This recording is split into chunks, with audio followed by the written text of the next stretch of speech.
যে সমস্ত সদস্য শাস্তি পেয়েছে তারা শাস্তি পাওয়ার যোগ্য। এখানে কোনো রাজনৈতিক নেতৃবৃন্দ এর মধ্যে উপস্থিত ছিল কিনা, ইনভলভ ছিল কিনা, বাইরের কোনো শক্তি এর মধ্যে ইনভলভ ছিল কিনা, সেটার জন্য কমিশন করা হয়েছে। কমিশনের চেয়ারম্যান এখানে আছেন, উনি এটা বের করবেন এবং আপনাদের জানাবেন। বটম লাইন হচ্ছে যে এই সমস্ত আমাদের এই চৌকস সেনার সদস্য যারা প্রাণ হারিয়েছেন, তারা প্রাণ হারিয়েছেন তদানীন্তন মিডিয়ার সদস্যদের গুলিতে।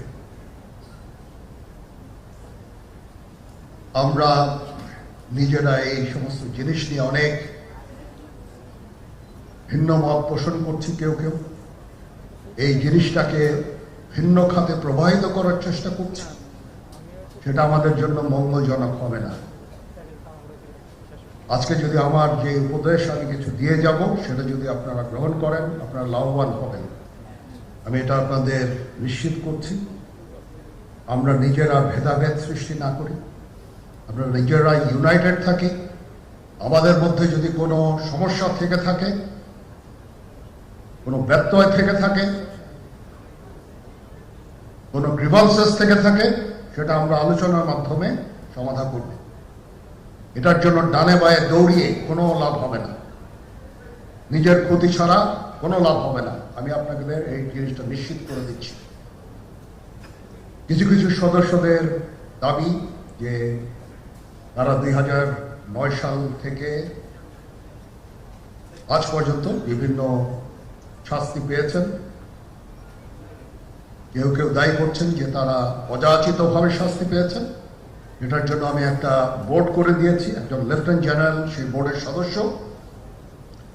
প্রথম ফেজে 51 জন সদস্যর ব্যাপারে আমার কাছে রিকমেন্ডেশন নিয়ে এসেছে। তার রিকমেন্ডেশনের অধিকাংশই আমি গ্রহণ করেছি এবং আরো বেশি আমি দিয়েছি। নেভি এয়ারফোর্সও তাদের এই কার্যক্রম চালিয়ে যাচ্ছে। আমার স্ট্যান্ড পয়েন্ট হচ্ছে, যদি কেউ অপরাধ করে থাকে সেটার জন্য কোনো ছাড় হবে না, বিন্দু মাত্র ছাড় নাই। আমি আপনাদের পরিষ্কার করে দিচ্ছি, it is a discipline force. Discipline ফোর্সকে ডিসিপ্লিন থাকতে দেন। আজকে এই যে দেশের ক্রান্তি লগ্নে সমস্ত বাহিনী, সমস্ত অর্গানাইজেশন বিপর্যস্ত হয়ে পড়েছে। খালি সেনাবাহিনী টিকে আছে, বিমান বাহিনী টিকে আছে, নৌবাহিনী টিকে আছে। কেন? Because of discipline. তারপরেও আমি আমার অফিসারকে আদেশ দিয়েছি, যদি সামান্যতম কোনো সন্দেহের অবকাশ থাকে, কোনো কার বিরুদ্ধে যেই অ্যাকশন নেওয়া হয়েছে অপরাধী কিনা, যদি সামান্য কোনো সন্দেহের অবকাশ থাকে, সেটা তাদের ফেভারে যাবে। এটা হচ্ছে আমার ঢালাও নির্দেশ। সেই হিসাবে বিভিন্ন প্রস্তাব আমার কাছে এসেছে। কোনো কোনো প্রস্তাবে আমি আরো আমার নিজে থেকে যোগ করে আরো বেশি আমি দিয়েছি। এভাবে পর্যায়ক্রমে অফিসাররা অ্যাপিয়ার করবে, আসবে এবং তাদের এই জিনিসগুলো আমরা দেখব। দেখে যদি মনে হয় যে তাদেরকে করার অবকাশ আছে কিছু, অবশ্যই আমরা করব। এটা ন্যায় নীতিতে আমরা প্রতিষ্ঠিত থাকব ইনশাআল্লাহ।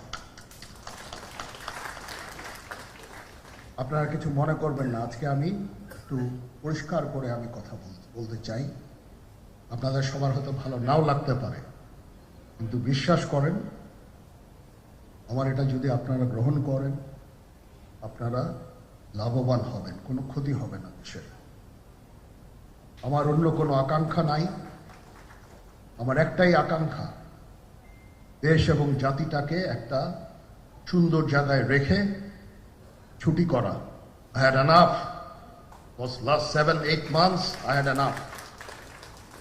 আমি চাই দেশ এবং জাতিকে একটা সুন্দর জায়গায় রেখে আমরা সেনানিবাসে ফেরত আসব।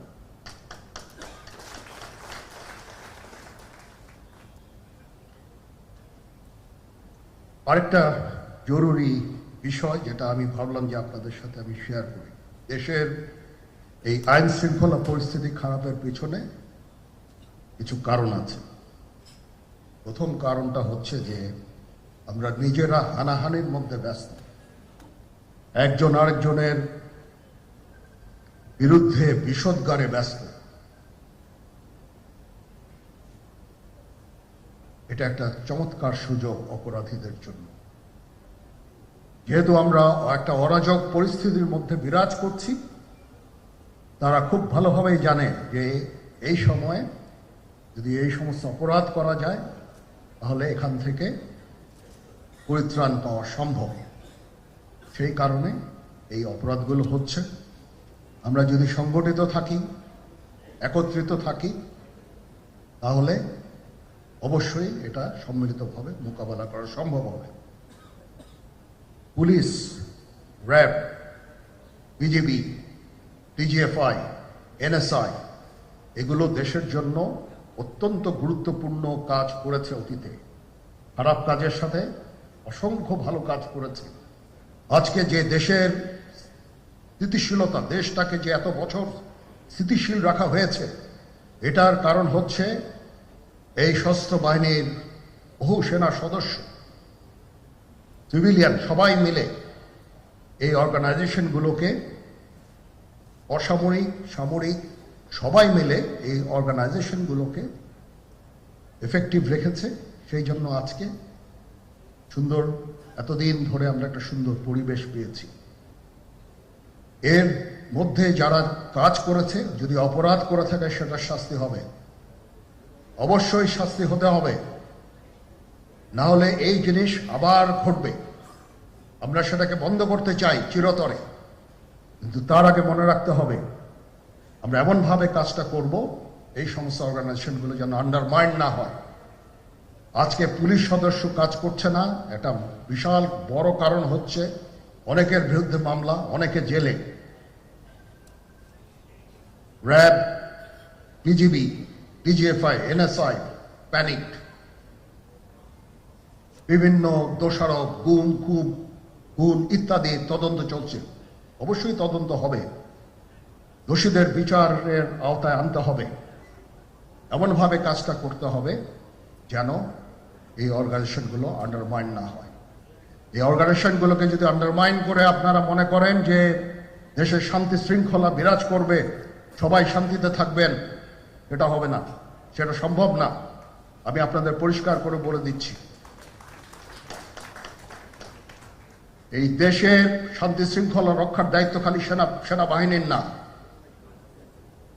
2 লক্ষ পুলিশ আছে, বিজিবি আছে, র্যাব আছে,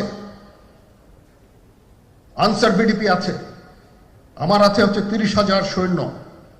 এদেরকে আমি এই যে একটা বিরাট ভয়েড, আমি এই 30,000 সৈন্য দিয়ে আমি কিভাবে এটা পূরণ করব? 30,000 থাকে, আবার 30,000 চলে যায় ক্যান্টনমেন্টে, আরো 30,000 আসে। এটা দিয়ে আমরা দিন রাত আমরা চেষ্টা করে যাচ্ছি। এখানে যে সমস্ত উশৃঙ্খল কাজ হয়েছে সেটা আমাদের নিজস্ব তৈরি, এটা আমাদের নিজস্ব ম্যানুফ্যাকচার, আমরা নিজস্ব এইগুলো তৈরি করেছি। এই বিপরীতমুখী কাজ করলে এসে কখনো শান্তি শৃঙ্খলা আসবে না। এই জিনিসটা আপনাদের মনে রাখতে হবে।